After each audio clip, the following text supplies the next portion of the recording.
Okay, here we go. Greetings, gentlemen from Toronto, Canada. How are you today? Good, not far away here in New York. So there you Oh, go. hop, skip, and a jump. Yes, we're very close to each other. Congratulations on another great film. I love the first one. So, Robert, I want to start with you because did you guys know all along, because there are a number of books, that you were going to go in this direction and do another one? Or who convinced who after the big success of the first one? It's fascinating. We had no idea that we'd do another one. We made The Dry. We just thought a standalone film. It was a great success, traveled all over the world. We made another film, Blueback, which played at the Toronto Film Festival, and I traveled there for that, which Eric Yes. was in. And I returned from that film, and Eric and I were tossing around what to do next, and we both read the book, the sequel. And it's interesting because you never want to do something just because there's the opportunity to do it. You need to know why you want to do it. Yeah. And there were a couple of things in that book we loved. And one was the Australian bush, the opportunity to film in that, another great landscape. But that ensemble of 5 women, like on the page, it was like, wow. I've never read it. That's what and then we were immediately going, who would play these roles? And, and I love that it wasn't actually really talking about Aaron Falk at all. It was actually talking about the other roles. Yeah, sorry, Eric, but No, I was looking forward to some days off. Don't worry. Well, yeah, I get that. But Eric, I want to ask you, because you've never done a sequel before. This is the first time, if I'm correct on that. And to play this guy, you know him now pretty well from the first one. So what excited you about kind of taking him to the next level? Because look, he's good at what he does and everything, but he's got some personal issues and things that he needs to deal with here.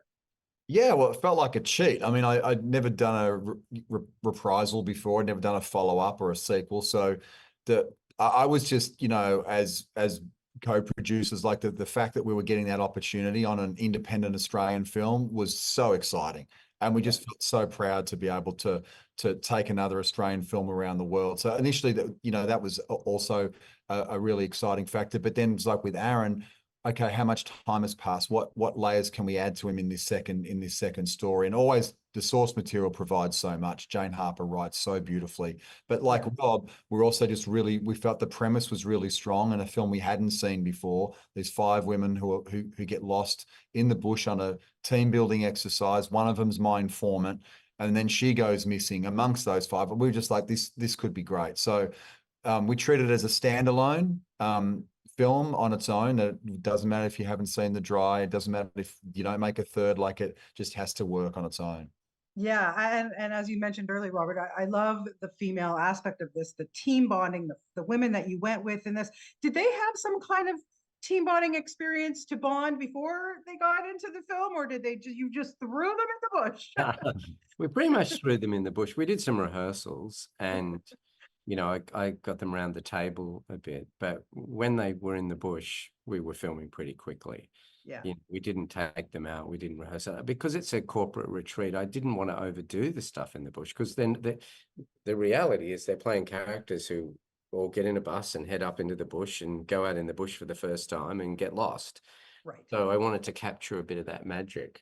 And look, there were definitely days where I would be in the middle of this remote, subtropical rainforest in winter, pouring rain, and I'd call action and I'd have no idea what was going to happen. And there was a little bit of magic in that. Yeah, and Eric, you got to do some second unit directing, which is fantastic too. But I want to know, if you were thrown in the bush, would you be able to survive? Yeah, it's a great question. And we also felt that was a real hook as well, because I feel like for the audience, it's like a whodunit, a thriller, this genre where they have to solve something. But I also felt like the audience would be inserting themselves into the story. Which one of these women would I be most like? Would I survive? Would I be the leader? Would I be the follower? So I think the audience will be asking themselves that question as well. Of course, I think I would survive. Of course, I think I would survive. Rob's was brought up around the bush, so he'd definitely survive. But yeah, we like that aspect of the story, that people will face that challenge. Yeah, just to wrap it up, back in the day when I was a young lass, I used to work in a video store, and the movies that I would recommend the most were from Australia. Bar none. I think you guys make the best films. Like honestly, Thank yeah, what can I say? So really quickly, like Breaker Morant was always my go-to movie. I just Thank love you. that movie. I don't know what Yeah. it is. So real quickly, Robert, your favorite Australian picture? I think it varies between Gallipoli, Peter Ah. Weir's Gallipoli, but also a film I saw as a kid, Storm Boy.